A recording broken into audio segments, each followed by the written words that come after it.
নমস্কার বন্ধুরা, Moumita's recipes and লাইফস্টাইলে সবাইকে স্বাগত জানাই। আজ আমি একটি কেকের রেসিপি তোমাদের সাথে শেয়ার করব। এই রেসিপিটি জানার জন্য তোমরা শেষ পর্যন্ত আমার ভিডিও দেখতে থাকো, তাহলেই জানতে পারবে আমি এই কেক কী করে বানালাম। কারণ এই কেকটি আটা ময়দা সুজি বা কোনো ডিম দই কিছু দিয়ে করব না, একদমই সহজভাবে এই কেক করে নেব। তোমরা দেখতে থাকো। তো দেখো, আমি কেটে দেখালাম তোমাদেরকে সম্পূর্ণ কেকের মতোই। তো বন্ধুরা, এখন আমি একটি চায়ের কাপ দিয়ে 1.5 কাপ চালের গুঁড়ো নিয়েছি। তারপর 1 কাপ চিনি নিয়ে নিলাম। চিনি কিন্তু দুবার দিয়েছি, কিন্তু সম্পূর্ণ 1 কাপই। আর এখানে 1/2 কাপ রিফাইন্ড অয়েল দিয়ে দিলাম।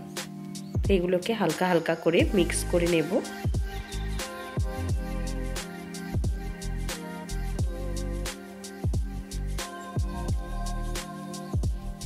1 কাপ দুধ নিয়েছি।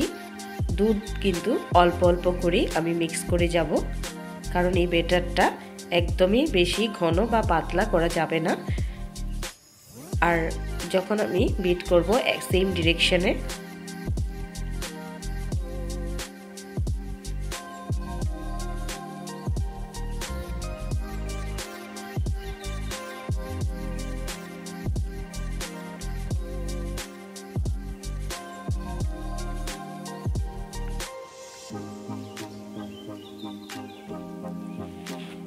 সেম মেজারমেন্টে করলে 1 কাপই দুধ লাগে। তো তোমরাও দেখো। সামান্য নুন আর বেকিং পাউডার দিয়ে দিলাম। বেকিং পাউডার 1 চা চামচ দিয়ে দিলাম। তো আমার ব্যাটারটা রেডি হয়ে গেছে। এখানে প্রিহিটের জন্য আমি কড়াই বসিয়ে দিয়েছিলাম 10 মিনিটের জন্য। তারপর এখানে একটি কেক মোল্ড নিয়েছি, তার মধ্যে সামান্য রিফাইন্ড অয়েল ব্রাশ করে নিলাম। আর এখানে আমি ব্যাটারটা দিয়ে দিলাম।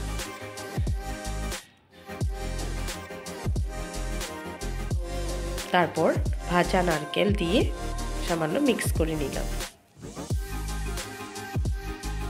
তারপর এখানে অন্য কিছু আর ব্যবহার করব না, টুটি ফ্রুটি দিয়ে দেব।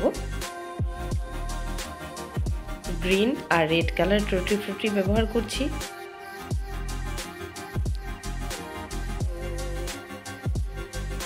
তো এখানে স্ট্যান্ডের নিচে সামান্য আমি নুন দিয়ে দিলাম, দিয়ে এভাবে বসিয়ে দিলাম, গ্লাস লিডটা লাগিয়ে দিলাম।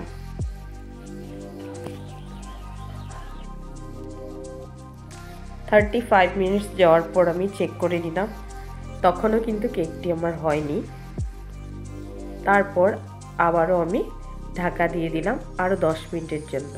সম্পূর্ণ 45 মিনিটস লাগলো।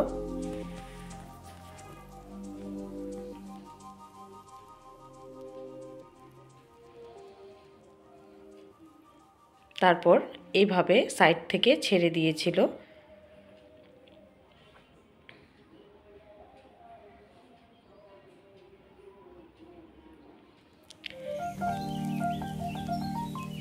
ভালো করে ঠান্ডা হওয়ার পর কাটলে খুব সুন্দর হয়ে যায়, কিন্তু আমার গরমই ছিল ভিতরটা, তার জন্যই কাটার সময় একটু একটু ভেঙে যাচ্ছিল।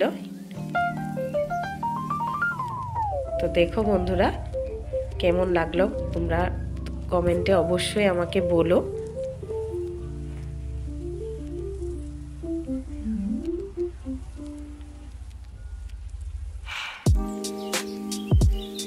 দেখতে একদমই কেকের মতো, খেতেও খুব টেস্ট। তোমরা ট্রাই করো আর আমাকে কমেন্টে বলো।